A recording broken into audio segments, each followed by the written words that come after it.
បញ្ហារបស់គាត់គឺគាត់មកគាត់លើកដៃឆារួយទេជាប់លើករួយប៉ុន្តែឥឡូវគាត់លើកបានធម្មតាចេះអត់ឈឺទេ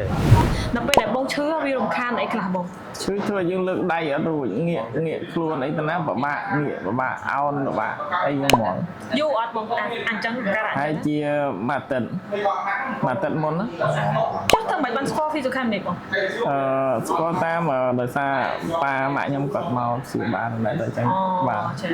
គាត់ជឿម៉ាក់គាត់ព្យាបាលទៅក៏គាត់ណែនាំមកហ្នឹងគាត់មកតែគាត់ចឹង3ដងឯណោះ3ដងនេះភាសាបានច្រើនបងបានជា60ទៅ70%3ដងហ្នឹងគឺវាចង់100%ណា100%ណាអូខេដល់តិចតួចទៀតយើងនេះខ្លួនឯងណា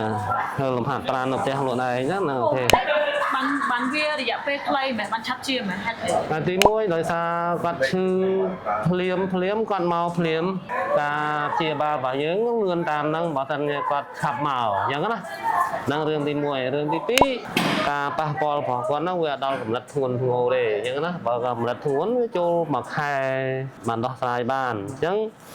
បញ្ហារបស់គាត់គឺគាត់មកគាត់លើកដៃឆារួយទេជាប់លើករួយប៉ុន្តែឥឡូវគាត់លើកបានធម្មតាចេះអត់ឈឺទេ